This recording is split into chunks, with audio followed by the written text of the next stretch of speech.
Indigenous groups in Canada are searching nationwide for more graves after a second discovery at a residential school last week. Officials found at least 600 unmarked graves at a former school for Indigenous children. This comes less than a month after officials found the bodies of 215 children buried at another school in British Columbia. Prime Minister Justin Trudeau has vowed to dedicate resources to bringing these terrible wrongs to light. For more on this, I want to bring in Marie Wilson. She's a former commissioner for the Truth and Reconciliation Commission of Canada. Marie, welcome. Thank you for joining us. So talk to us about the history of these schools and what conditions were like for the children there. Well, I think in a short version, the residential schools were part of Canada's plan to expand into the West, and to assimilate and Christianize the Indigenous peoples who were already occupying all these lands and who were seen in a way to be obstacles to the progress that the country envisioned. And so residential schools for Indigenous children were put into law, Canadian law, in the late 1800s. There actually were some schools that were operating under the churches before that.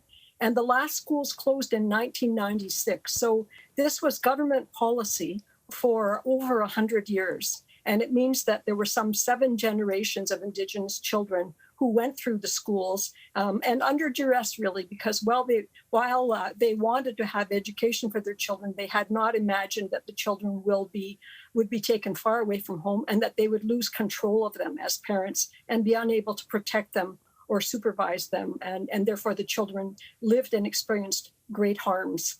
And that's what led to the creation of our Truth and Reconciliation Commission back in 2008. Well, of course, now we know that graves have been discovered at 2 schools so far. Do you think that this means there are more graves that have yet to be discovered? Well, it absolutely does. And one of the things that's very important to know is that in Canada, we had our Truth and Reconciliation Commission because there were still 80,000 living survivors of the residential schools at the time. And they took the government and the 4 national churches who ran the schools to court over the harms that they had experienced as children. And during our work, we had our commission function for 6.5 years. We recorded thousands of statements, and many of those talked about children who had died at the schools, things that they had witnessed by way of extreme abuses, children who had disappeared, in some cases, graves that they had been compelled to help dig. So we already knew that there were many deaths in schools, and indeed our work, even though our mandate did not include missing or lost children, we did it anyway because it kept coming up in the statements we were receiving from the survivors. And so we had already recorded 3,200 children who died in the schools, and we were aware of 1,000 others who died within the first year having gone home. But what we also said, and if I may just refer to Volume 4 of our report, basically talked about unfinished business. And it said that there was a huge amount of work yet to be done to find all of these missing children, because we knew that 3,000 to 4,000 was a very conservative estimate. And now what we are finding, some are calling it a discovery. What I've said repeatedly is no, it's an affirmation. It's a validation of everything that we have been told over and over again. And for whatever reason, we've chosen not to listen until now.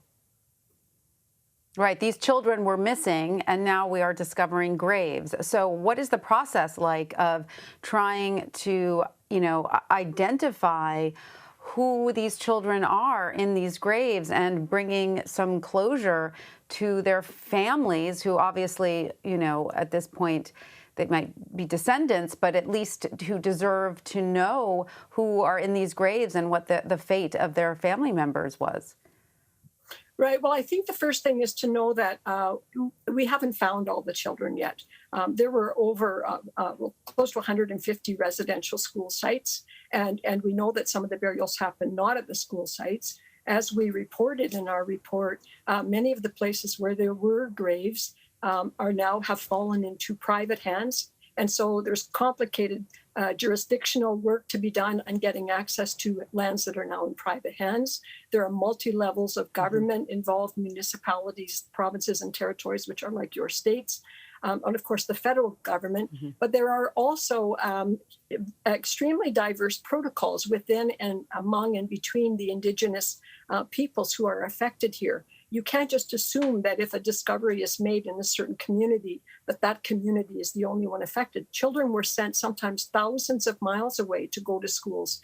And so their remains may be among those that are now being revealed.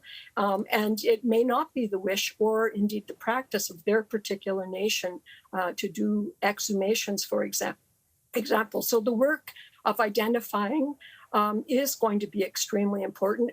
There's absolute need that the documents that have not all been forthcoming be forthcoming so that we can do the cross-referencing to try to figure out whether deaths belong to certain families. We also know that many names were changed by the church. And so certain names that may be listed may not be recognized by the communities because the names have died out or because the names are so altered from what they originally were. And finally, just the sheer number of it all, we just have to know that this is going to be long, painful work, but it is essential work, and it's barely begun.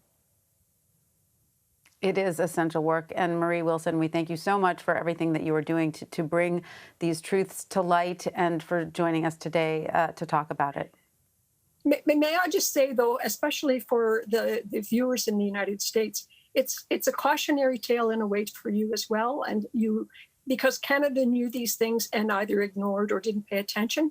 In the United States, there's been extremely important work done by the American Boarding School Coalition. And I think your country needs to be bracing itself for the possibility that there will be similar experiences in the United States. And so to pay attention to that work as well as it unfolds.